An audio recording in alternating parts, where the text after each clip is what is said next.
for today's video is ito nga pong si Pechoto, yung isi-share ko nga po sa inyo na platform. Bali dito guys is pwedeng nga po tayo kumita kagad ng ilang oras nga lang po yung gugugulin natin dito nga po sa kanilang platform. So hindi na nga po natin kailangan na ma-reach yung minimum or mag-ipon ng points bago nga po kumita dito. So yun nga guys, ilang oras nga lang po na paggamitin nyo dito sa kanilang platform is kikita na nga po kayo. Kaya make sure na wag nyo nga pong skip itong video na ito nang sa ganun is wala nga po kayo may skip na information. So use PayPal to exchange your coins. So take note nga guys, ito nga po pala ay isang exchanger. So hindi nga po itong investment website, which is exchanger nga lang po siya. So kapag nagpapalit nga po tayo dito ng ating pera is magkaka-profit nga po tayo. Ibig sabihin guys is kikita nga po tayo kagad sa pag-exchange nga lang po ng ating pera.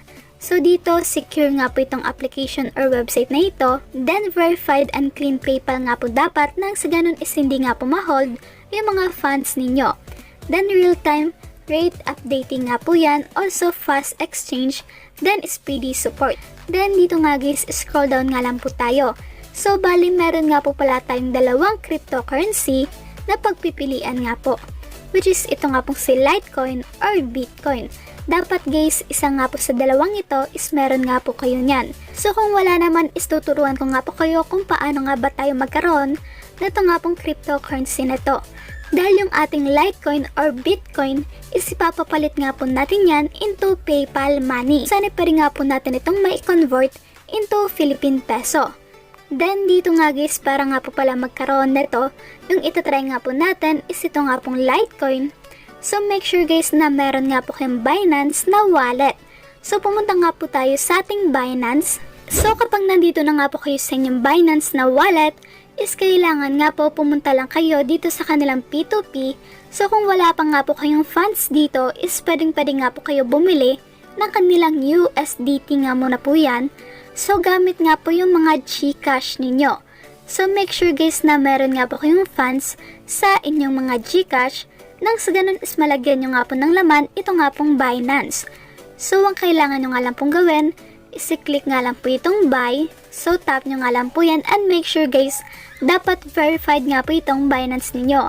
Then dito guys is piliin nyo nga lang po yung pinakamababa na amount. So maghanap nga lang po tayo dito ng at least 1,000 pesos. So for example dito is nagbebenta nga po siya ng 1,000 pesos. Pwede rin nga pong 700 pesos. So pwede nga po kayong magkumpisa sa mababa. So for example guys, ito nga pong 1,000 pesos. And dito guys, i-click nyo nga lang po itong buy and mag-send nga lang po kayo sa kanila ng GCash money. So once na nakapag-send na nga po kayo, is papalitan nga po nila yan ng dollars. Which is mapupunta nga po yan dito sa ating spot. Dito nga po sa bandang itaas at magre-reflect na nga po yan dito. So meron na nga po kayong USDT. Bali ang kailangan naman po natin gawin is i-exchange nga po or i-trade yung ating USDT papunta nga po sa Litecoin or Bitcoin. So I suggest guys na Litecoin dahil mabilis nga po magbago yung price ng Bitcoin. So dito i-click nyo nga lang po itong trade.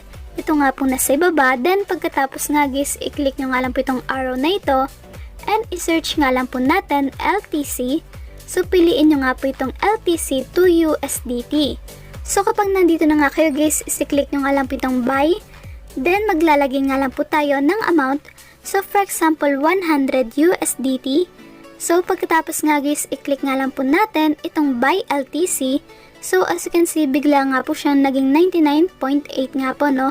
So maghihintay na nga lang po tayo ng ilang minuto bago nga po ito mag-reflect dito nga po sa ating balance. Then as you can see, nadagdagan na nga po dito yung ating Litecoin na balance. So ang kailangan nga lang po natin gawin is bumalik nga po tayo dun sa kanilang platform na exchanger. Then dito nga guys, click nyo nga lang po itong Litecoin na logo. So kailangan nga lang po natin maglagay dito ng amount. So for example, $100. Then dito nga guys, ito na nga po pala yung amount na isasend nga po natin sa kanila. So as you can see, pabago-bago nga po yung rate ng LTC and USD. Then dito nga guys, ilagay nga lang po natin yung ating PayPal email address. So tatakpan ko na nga lang po yung aking PayPal para na rin nga po sa aking privacy and security. Then yan nga guys, na-paste ko na nga po dito yung aking PayPal and make sure na tama nga po yan nang sa ganon is hindi nga po maligaw yung mga funds ninyo. Bali dito nga po pala sila magsasend ng PayPal money. So yung ating Litecoin is papalitan nga po nila yan ng USD. So parang tier low nga lang po ito na exchanger. Then dito nga guys, i-click nga lang po natin itong Sell LTC Now. So nandito na nga po tayo sa kanilang receipt. Bali ang kailangan nga lang po natin gawin is mag-send nga po tayo ng amount na ito dito nga po sa kanilang LTC wallet address or di kaya dito nga po sa kanilang QR code. Bali, i-click nga muna po natin itong amount. So, copy nga lang po natin yan. Then, pumunta nga po tayo sa ating Binance. Kapag nandito na nga po kayo sa inyong Binance, isi-click nga lang po natin itong withdraw dahil isasend nga po natin yan papunta nga po dun sa platform. Then, i-search nga lang po natin dito LTC or di kaya tap nga lang po natin ito. Then, i-paste nga lang po natin dito yung amount na isasend nga po natin sa kanila. So, kailangan naman po natin ng LTC address. Bumalik nga po tayo dun sa platform. Copy nga lang po natin ito. Paste nga lang po natin yung ating kinapi kanina na address. Then yan nga guys, na-detect na nga po nila na Litecoin ito. Also, meron nga po pala siyang transaction fee na 0.01 LTC nga po yan or nas mga 100 plus nga po no. Then i-click nyo na nga po itong confirm. So, request submitted. Ibig sabihin guys is na-send na nga po natin ito papunta nga po sa kanila. Sure nga guys na i-copy nyo nga po itong payment ID ninyo bago nga po kayo mag-send sa kanila. Nang sa ganun is mai-trace nga po natin ito. Then as you can see guys na wala nga po bigla dito yung ating tinransact kanina. So para ma-check nga po yung ating payment status, pagkatapos nga guys i-paste nga lang po dito yung payment ID ninyo.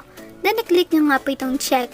So makikita nyo nga po pala dito yung status ng inyong tinransact nga po kanina. Then dito nyo nga po makikita yung status kung nasa na nga po ba nila sa inyo or hindi pa. So maghihintay na nga lang po tayo ng ilang oras bago nga po ito mag-reflect sa ating PayPal. Ito ng $89.25. Galing nga po dito kay Isaac, $18.88. Then ngayon guys, isi-check nga po natin dun nga po sa ating PayPal. So dito guys, $102.77 nga po yung ating total na na-receive galing nga po sa kanila.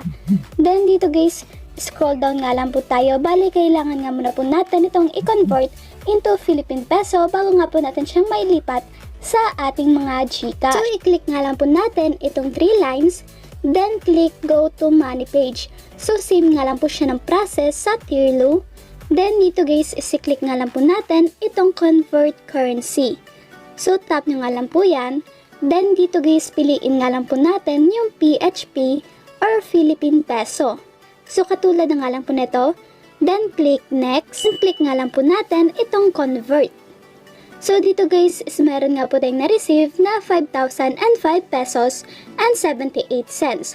So, magkano nga po ba yung total natin na na-profit galing nga po sa kanilang platform? Ito nga po pala yung ating total na sinend doon nga po sa kanilang website. Ito nga pong 0.40571081 LTC nga po yan. So, nasa mga $100 nga po yan nung sinend ko sa inyo. Pero dito guys, dapat nasa 5K nga po ito. Pero dahil naka-LTC, is nagkakahalaga nga lang po siya ng 4,195 pesos and 20 cents. So, kasali na nga po dyan yung transaction fee na 100 pesos. So, magkano nga po ba yung ating total na kinita dito nga po sa pag-exchange ng ating pera? Po tayo sa ating calculator. Bali, ito nga po yung ating total na na-send sa kanila. So, makikita nyo guys, tinype ko nga po dun is $100. Pero dahil naka-LTC nga po ito, is bumaba nga po yung presyo at nasa mga 4,195 pesos and 20 cents na nga lang po yung aking na-send papunta nga po sa kanilang account. Then, yung aking total na na-receive is nasa 5,005 pesos. So, kung ima-minus nga po natin yan, is meron nga po tayong profit dito na 809 pesos and 8 cents sa loob nga lang po ng 5 oras. Dahil 5 oras nga lang po yung ating hinintay bago nga po natin na-receive ito nga pong in-exchange natin. Pero sa tutusin guys, ilang minuto nga lang po yung pag-process natin para nga po makapag-exchange ng ating LTC to USDT nga. Guys, meron pa nga lang po akong balance dito na 1,420 pesos. So ngayon, isililipat na nga po natin yung ating funds from PayPal to GCash. So, i-click nga lang po natin itong cash in and make sure guys na nakalink na nga po dito yung mga PayPal account ninyo. Dito guys, i-click nyo nga lang po itong PayPal at make sure nakalink na nga po yung PayPal ninyo. So, as you can see guys, na-detect na nga po niya na meron nga po tayong balance dito na 5,006 pesos and 65 cents. Dahil meron nga po akong balance dito na cents kanina. So, ngayon is itatry nga po natin na ilipat yung 5,005 pesos galing nga po dun sa Petchoto. So, dito guys, i-click nga lang po natin itong next and make sure guys na 500 pesos nga po pala yung minimum bago nga po natin ito may transfer papunta nga po sa ating GCash. So, click next. Then, click confirm. So, dito guys, your cash in is being processed. So, magre-reflect naman po yan kagad dito nga po sa ating GCash. So, hintayin nga lang po natin. Then, as you can see, nag-reflect na nga po kagad ito. So, ibig sabihin guys, is legit and paying pa rin nga po itong exchanger na Petchoto. Also guys, meron din nga po pala silang new project dito, pero coming soon pa nga po, which is yung VIP Club. Katulad nga po sa Tirlo. So, every $500 na exchange nga po natin dito, is meron tayong makukuha na turnover, which is every week nga po yan nasa 0.5% up to 3% nga po yan na rate. Then, dito nga guys, bali yung statistic and yung dashboard is coming soon na rin nga po yan. Also, yung mga orders and history, makikita nyo rin nga po yan dito. Then, ngayon nga guys, is pumunta nga muna po pala tayo dito sa 3 lines. So, tap nyo nga lang po yan. Then, meron nga po silang about us dito, toast, frequently asked questions, then contact and exchange. So, dito guys, is meron nga po pala silang contact us. Kung meron nga po pala kayong mga problema, is mag-contact nga lang po kayo sa kanila. Then, dito guys, pumunta nga po pala tayo sa frequently asked questions nila.